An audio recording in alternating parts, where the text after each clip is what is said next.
నరేంద్ర మోడీకి ఒకటే ఆలోచన, ఈ దేశాన్ని హిందూ దేశం చేయాలని. కానీ దేశ స్వాతంత్రం వచ్చినప్పుడు మహాత్మా గాంధీ, పండిట్ జవహర్లాల్ నెహ్రూ, సర్దార్ వల్లభాయ్ పటేల్, అదే మౌలానా గారు ఆనాడు ఆలోచన చేశారు. ఈ భారతదేశ సంస్కృతి అన్ని కులాలు అన్ని మతాలు ఉన్నాయి కాబట్టి ఇది సెక్యులర్ దేశం అన్నారు. కనుక సెక్యులర్ దేశానికి అనుగుణంగా మేము పనిచేస్తున్నాం. మీరు కేవలం ఓట్ల గురించే హిందూ హిందూ హిందూ అంటున్నారు. నా పేరే హనుమంతుడు, నాకంటే రాముడు అంటారు.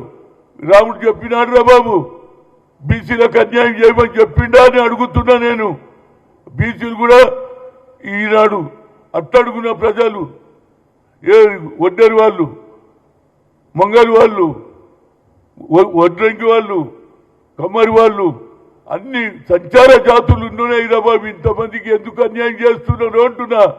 అంటే మేము రాజకీయాలలో పనికిరామా, చదువులలో పనికిరామా, ఉద్యోగాలలో పనికిరామా? మా పరిస్థితి ఏమిటని అడుగుతున్నా. ఎట్టి పరిస్థితుల్లో కొద్దిగా ఎక్కువ మాట్లాడుతున్నావు.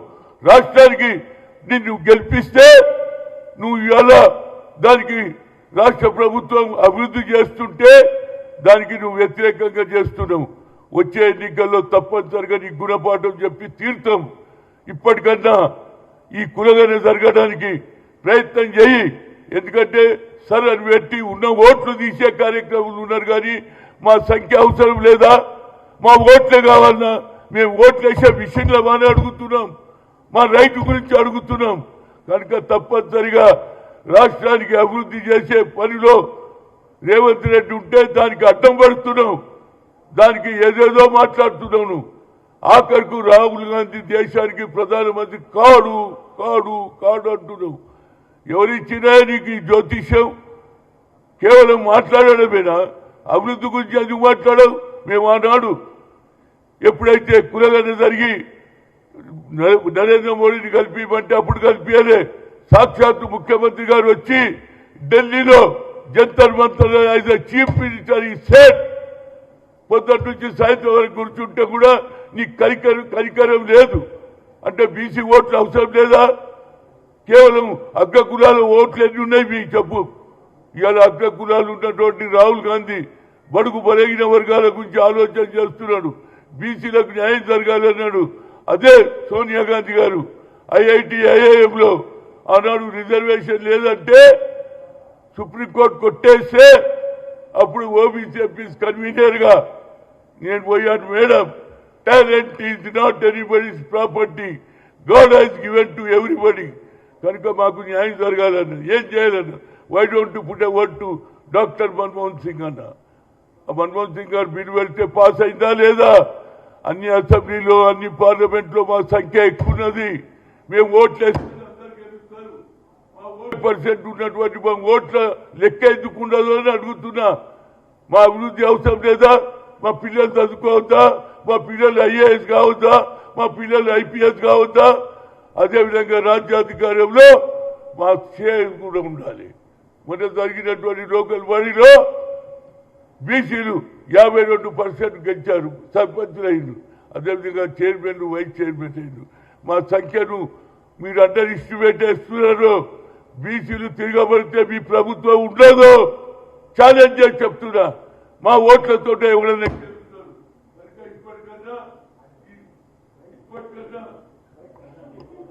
ఇప్పటికన్నా ఆలోచన చేయి, అభివృద్ధిలో పాలు పంచుకో. లేకపోతే తప్పనిసరిగా అదేవిధంగా మీ ప్రధానమంత్రి బీసీ అంటాడు. మరి బీసీలకు ఎందుకు న్యాయం చేస్తలేడు? అగ్ర కులాల్లో పుట్టినటువంటి రాహుల్ గాంధీ, అగ్ర కులాల్లో పుట్టినటువంటి రేవంత్ రెడ్డి ఈయన జరిపించిండు. దేశంలో ఎక్కడ జరగలే కులంగా. అక్కడ ఏది బీహార్లో జరిగితే సుప్రీంకోర్టు కొట్టేసింది. ఇవాళ సుప్రీంకోర్టు తీర్పు తీసింది. సుప్రీంకోర్టు తీర్పు ఇచ్చింది. జనగణలో కులంగల జరగాలంటున్నారు. దాని గురించి మా ప్రయత్నం చేస్తాం. అభివృద్ధిలో పాలు పంచుకోకపోతే తప్పనిసరిగా వచ్చే ఎన్నికల్లో సికింద్రాబాద్లో నీ ఓటమి తప్పదు అని ఒక సీనియర్ నాయకుడుగా, మాజీ పిసిసి అధ్యక్షుడుగా, అదేవిధంగా ఓబీసీ ఎంపీస్ కన్వీనర్గా నేను కోరుతున్నా. ఇప్పటికన్నా నీ మాటలో మార్పు రాని, కేవలం స్టేట్మెంట్ ఇవ్వడం కాదు, మేము గెలిచేస్తున్నాం, వచ్చేది మాది. అరే ఎట్లా వస్తారా బాబు, మా ఓట్లు లేకుండా గెలుస్తారా? 60% ఉన్నాం మేము. అంటే 140 కోట్ల జనంలో 60% ఓట్లు ఉన్నాయంటే మోర్ దాన్ 60% అంటే ఎక్కువ సంఖ్యలో మాకు ఓట్లు ఉన్నాయి. మా ఓట్లతోనే గెలుస్తారు. కాబట్టి ఇప్పటికన్నా ఇలాంటి మాటలు బంద్ చేసి ప్రధానమంత్రికి చెప్పు, నువ్వు బీసీ ఉన్నావు, ఎందుకు సాయం చేయవు? ఓట్లు తీసుకునే ఇంకా దానికంటే నైరును క్రాస్ చేశాడని రోజు టీవీలలో చెప్పించుకుంటున్నారు. ఇంత చెప్పే మొరగాడు ఎవరు లేడంటున్నాడు.